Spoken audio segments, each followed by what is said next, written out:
Have you ever wondered what really happens to a person when everything falls apart?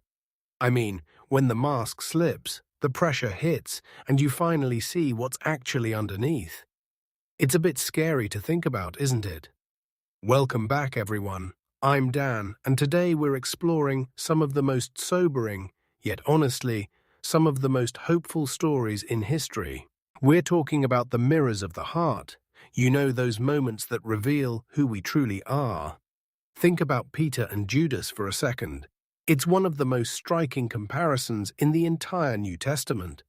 Both of these men were right there, in the inner circle. They walked the same dusty roads with Jesus, heard the same teachings, and saw the same miracles. They were both chosen. Both were given authority, and here's the kicker: both failed him publicly. But their stories ended in completely opposite directions. One found restoration and became a pillar of the early church, while the other collapsed into a tragic despair. Why?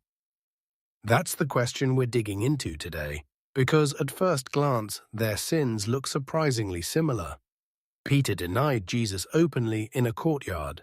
Judas betrayed him openly with a kiss. Both reached a point they probably never imagined they'd reach. I think this should humble all of us. You see, no one just drifts into darkness overnight. It's not like you wake up and decide, hey, today I'm going to throw everything away. It's slower than that. It's fear, pride, or maybe some hidden disappointment. It's those little things working beneath the surface long before the outward fall happens. For Peter, maybe it was a fear of suffering. He loved Jesus, sure, but he also really loved his own safety. He didn't want to end up on a cross next to him. And Judas? Well, he seems to have become increasingly disillusioned. Maybe Jesus wasn't the kind of Messiah he expected. Maybe he wanted a political revolutionary, someone to overthrow Rome, and Jesus just wasn't playing that part. He loved his vision of the kingdom more than the king. And that's the thing about pressure, right? Pressure doesn't actually create the heart. It reveals it. Think of it like a sponge. If you squeeze a sponge, whatever is already inside is what's going to come out. If it's water, water comes out. If it's vinegar, well, you get vinegar. When the moment of truth came, Peter denied Jesus to protect himself. He was scared. Judas betrayed Jesus, maybe thinking he could still control the outcome or get something out of it. But look at what happened next. This is where the paths separate. Peter wept. Judas despaired. Peter ran back toward the very person he had failed. Judas withdrew. That distinction, man, it matters so deeply. Because the difference between repentance and destruction isn't the presence of failure. We all fail. It's where your heart runs after the failure. A repentant heart still moves toward God, even when it's covered in shame. It says, I messed up, but I need you. But a hardened or hopeless heart, it withdraws. It says, I've gone too far, there's no way back. It starts to believe the lie that grace has a limit. Peter's tears showed that beneath all that fear, he still loved Jesus. His collapse destroyed his confidence in himself, which, strangely enough, was the best thing that could have happened. Before the fall, Peter was always the loud one, saying, even if everyone else leaves, I never will. Afterward, his confidence was quieter. It was more broken, more dependent. He realized he wasn't as strong as he thought he was. And that exposure, that was the doorway to humility. It's like he finally stopped trying to be the hero and just became a follower. Now Judas felt remorse too. The Bible is clear about that. He felt terrible about what he did, but remorse isn't the same as repentance. You can hate the consequences of your sin without actually surrendering. You can feel horror over your actions, but still refuse to trust in mercy. This is why guilt, on its own, doesn't save anyone. Some people just collapse under it because they can't imagine grace being bigger than their mess. Peter's story says, I failed, but he called me back.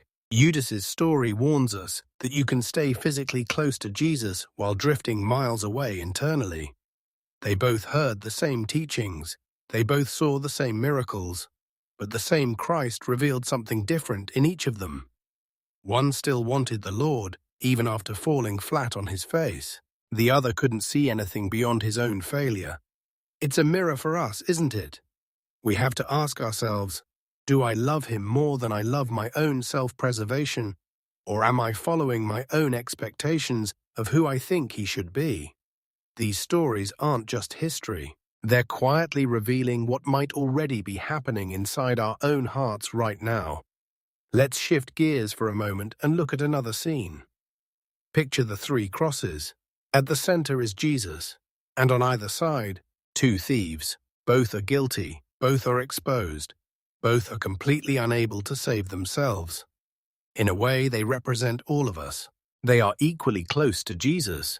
They see the same suffering, hear the same words, and face the same death. Yet one dies hardened, and the other dies believing. It's one of those mysteries we see throughout the Bible.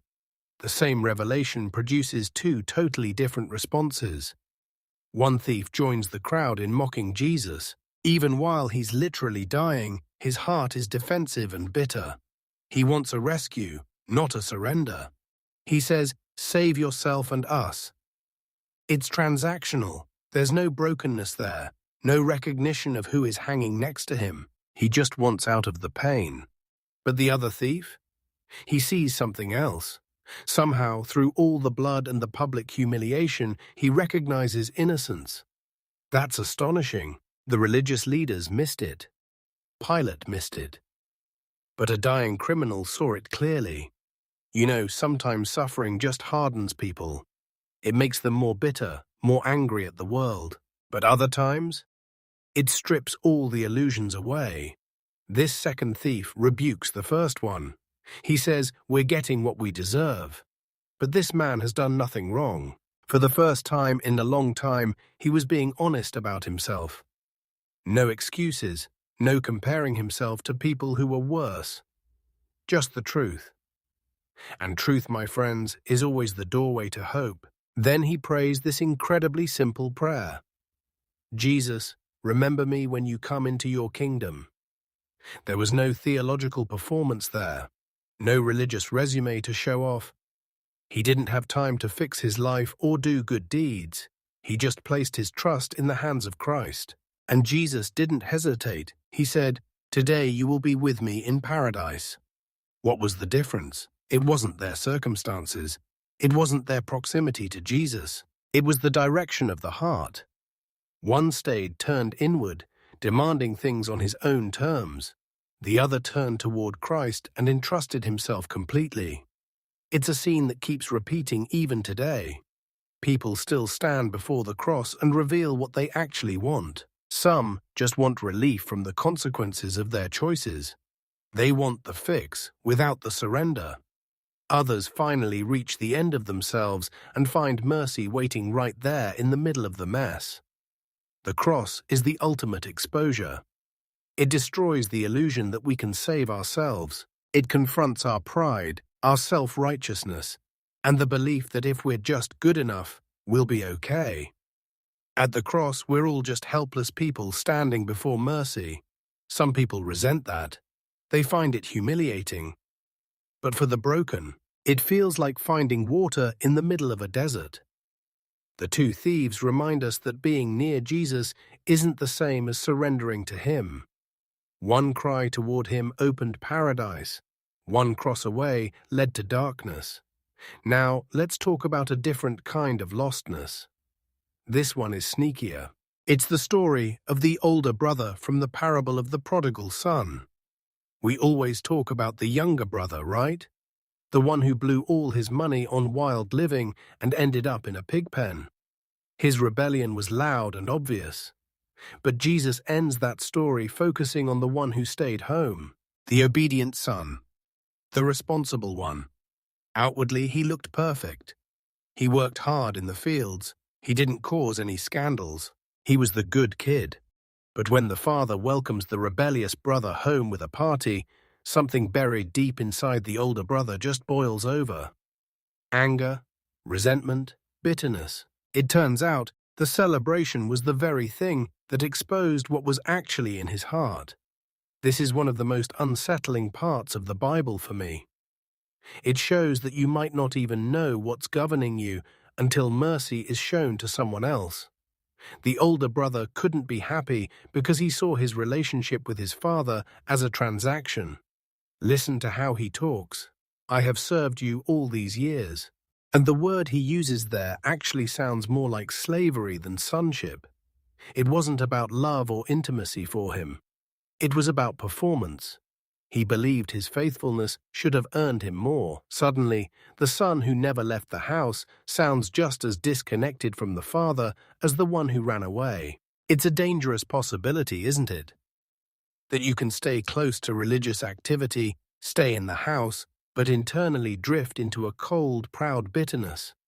External obedience doesn't always mean inward surrender. You can follow all the rules while your heart is busy keeping score. The older brother was fine with the father being fair. But grace? Grace offended him because it was given to someone he thought didn't deserve it. This hits home for a lot of us, especially if you've been good for a long time. It's easy to understand the younger brother's mess. It's much harder to recognize the older brother in ourselves. We can sacrifice and stay disciplined, but slowly we lose our tenderness. Duty starts to replace joy. We start comparing ourselves to others. Faithfulness becomes our whole identity, and then when someone else gets restored, it feels like a threat instead of a miracle. We end up standing outside the party, just like the older brother did. He was physically near the house, but emotionally he was miles away from his father's heart. But here's the beautiful part. The father comes out to him too. Grace doesn't just pursue the rebellious, it pursues the self-righteous too. The father pleads with him, "Everything I have is yours." But the older brother was trapped in a mindset of merit. He saw himself as an employee, not a son. And that's a huge danger for long-time believers. Not open rebellion, but loveless faithfulness. The slow hardening that happens when we lose our sense of wonder and gratitude. He saw the relationship through the lens of reward. The father saw it through the lens of love. That difference changes everything about how you live and how you treat people. The Bible isn't just warning the obvious sinners.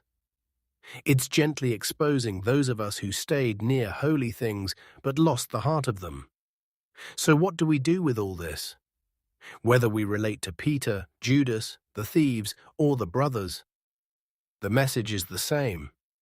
The direction of our heart is what matters most. It's not about being perfect. It's about where you turn when you realize you aren't. If you're feeling like Peter today, ashamed of a failure, don't withdraw. Run back. If you're feeling like the older brother, bitter because life seems unfair, remember that everything the Father has is already yours. You don't have to earn a seat at the table. You're already a son or a daughter. Let's take a moment to really sit with that. Honestly, it's easy to listen to these stories and think about other people who need to hear them. But what if we looked in the mirror ourselves? What if we asked, "Lord, where am I drifting? Where have I become transactional?" I mean, think about your daily routine. Is your faith a list of chores, or is it a relationship? When you see someone else succeed or get a break they didn't deserve, is your first instinct to be happy for them? Or do you feel that little twinge of, "Wait, what about me?" It's okay to be honest about those feelings. That's the first step toward the humility Peter found. It's the first step toward the peace the second thief felt. When we stop pretending we have it all together, that's when grace can actually start doing its work in us. You know, I once talked to a guy who felt like he was too far gone. He'd made some choices that he thought were Judas-level mistakes. He was convinced that there was no way back for him. But we looked at Peter together. We looked at the fact that Peter's failure was just as public. The only difference was that Peter didn't give up on the possibility of mercy.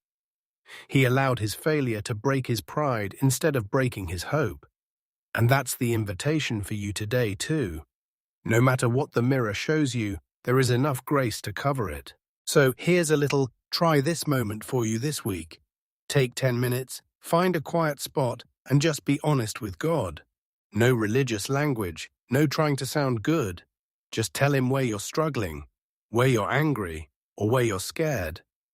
See what happens when you run toward him instead of away. Because at the end of the day, the father is still standing on the porch, looking for both the prodigal and the older brother. He's still hanging on the cross between the two thieves, offering paradise to anyone who will just look his way and ask. It's about the direction of the heart. That's the key. Not distance, not effort, but direction. Are you turning inward, or are you turning toward the one who loves you more than you can imagine? I hope you choose him today. I really do. Thanks for joining me for this deep dive. It's not always easy to look in these mirrors, but I promise you it's worth it. It's where the freedom is. It's where the life is. Until next time, I'm Dan. Keep looking toward the light, and I'll talk to you soon. Wait, before I go, let me leave you with one final thought. Remember Peter's restoration? Jesus didn't give him a lecture. He didn't make him sign a contract. He just asked him one question. Do you love me? That's the question for us too. Everything else flows from that. Not are you perfect or did you do everything right? Just do you love me? If the answer is even a tiny broken yes, then you're on the right path.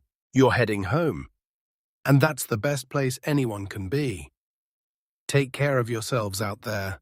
Seriously, think about the weight of that. Peter had just denied the man he called his best friend and Lord. He had cursed and sworn he didn't know him. And yet, the first thing Jesus does after the resurrection is go looking for him. That's the heart we're dealing with. It's a heart that refuses to give up on us, even when we've given up on ourselves.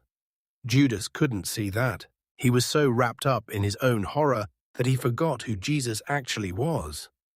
He forgot the friend of sinners part. Don't let yourself forget that part. And for my older brothers out there, I say my because I've been there more times than I care to admit. Remember that the party isn't a threat to your standing. Another person's grace doesn't take away from yours. There's an infinite supply. You don't have to compete for the Father's love. You already have it. You've always had it. The goal isn't to be the most obedient person in the room. The goal is to be the most in love person in the room. When love is the motive, obedience isn't a chore anymore. It becomes a delight. It becomes a way to say thank you. I know this was a lot to process. These stories are heavy because they hit so close to home, but they're also light because they point us to a Savior who isn't shocked by our failures. He already knows. He's just waiting for us to stop hiding and come into the light. So, as you go through your day, maybe just keep that image of the 3 crosses in your mind. Remember that no matter how exposed you feel, you're not alone. There's mercy right beside you, and He's more than ready to remember you. See you next time. Actually, let's think about one more thing. The thief on the cross, he didn't even have a chance to get baptized, or join a church, or do a single religious thing. He just trusted. Sometimes we make this whole thing so complicated with our rules and our systems, don't we? We build these massive structures of shoulds and musts, and we lose the simplicity of that dying man's prayer. Jesus, remember me. That's it. That's the whole gospel in 4 words. If you're feeling overwhelmed by the complexity of being a good person, just come back to that. It's about Him, not you. It's about His kingdom, not yours. It's about His goodness, not yours. When that finally clicks, the weight just drops off your shoulders. You can breathe again. You can actually start living instead of just performing.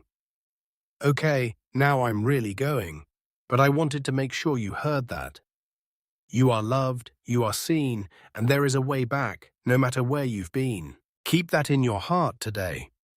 Peace be with you. And honestly, if you find yourself struggling with that older brother spirit today, just look at the Father's response again. He didn't yell at him. He didn't tell him he was a jerk for being angry. He just reminded him of the truth. He spoke to him with such kindness. That kindness is for you too. even when you're being self-righteous, even when you're being bitter. He doesn't cast you out. He comes out to meet you in the field and invites you in. He wants you at the party. He wants you to enjoy the music and the dancing. Don't let your goodness keep you from the grace that actually makes life worth living. It's a tragedy to be that close to the joy and miss it because you're too busy counting your works. Let it go. Just walk through the door.